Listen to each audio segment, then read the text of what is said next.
군산 BTL 하수관거 전체 구간에서 5%에 해당하는 구간을 조사했는데 이 중 137곳에서 부실인 것으로 드러났습니다. 그런데도 검찰은 증거 불충분으로 무혐의 처분을 내렸습니다. 벌써 세 번째인데요. 부실이 드러난 경우 직접 고소에 나서겠다던 군산시마저 망설이고 있어 책임론에서 회피하는 게 아니냐는 지적이 나옵니다. 모형수 기자입니다. 군산 나운동의 한 도로, 높은 강성을 가진 레진관을 묻기로 한 구간입니다. 그러나 지난해 굴착기로 땅을 파보니 준공도면과 다르게 2배에서 3배가량 싼 일반관이 묻혀 있었습니다. 땅을 파서 관을 묻은 인근 도로의 하수관은 설계와 다른 간이 흙막이 공사로 바꿔 시공됐습니다. 1m당 공사 단가는 50만 원가량이 싼 시공법인데 284m 구간에서 3억 원 이상의 차액이 발생한 겁니다. 조사 구간 5.9km 가운데 1.6km는 잘못된 시공으로 오수가 흐르지 않는 망관 상태였습니다. 전체 114km 구간 중 5%만 조사했는데 137곳이 부실로 드러났습니다. 그러나 검찰은 시행사와 감리업체에 무혐의 처분을 내렸습니다.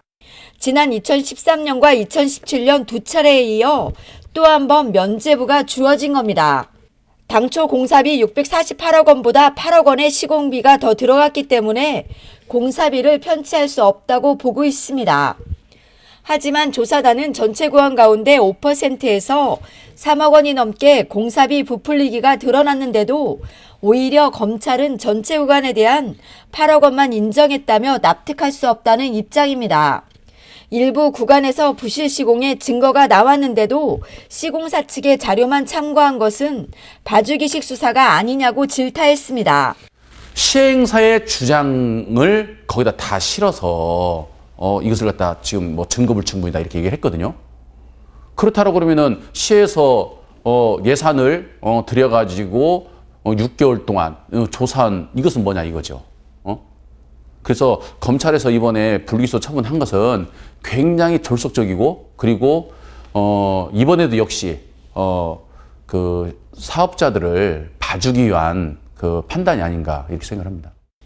군산시는 5억 원을 들여 잔여 구간 109km에 대해 올해 안에 전수조사를 끝낼 계획입니다. 전수조사는 본격적으로 이제 빠르면 4월 말, 늦어도 5월 초에는 본격적으로 진행이 될 것 같습니다. 기간은 저희가 5개월 정도 잡고 있습니다. 2계조로 편성해서 조사를 할 계획이고요. 하지만 직접 시공사를 상대로 고소에 나설 것인지는 불투명합니다. 이미 3번씩이나 무혐의 처분이 내려졌기 때문에 충분한 법리적 검토를 거쳐 고소 여부를 결정하겠다는 신중한 입장을 밝혀 논란이 예상되고 있습니다. 검찰 판단은 그런 것 같아요. 전체 공사비로 기준을 하기 때문에 이제 만약에 이제 5.9km만 조사를 했는데 2, 3억이 나왔는데 그러면 추가 조사를 하면은 그 비례적으로 보면 더 나올 수는 있잖아요. 그럼 이제 그 내용을 조사를 해서 추가적으로 하게 되면 비율은 높아지겠죠. 근데 현재 기준으로서는 그 2, 3억밖에 안 되는 거죠.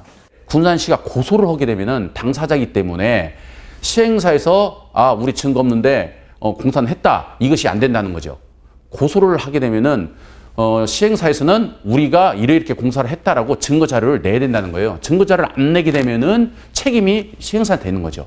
그러니까 아주 간단하게 이번 BTL 문제를 9년 동안 끌어왔던 BTL 문제를 해결할 수 있는 방법이 있는데도 불구하고 군산시가 고소를 할까 말까 망설인다는 것은 뭐 도저히 이해가 안 갑니다. 부실 시공이 드러난 군산 BTL 하수관거 사업. 또다시 봐주기식 수사라는 지적이 나오고 있습니다. KCM 뉴스 모영숙입니다.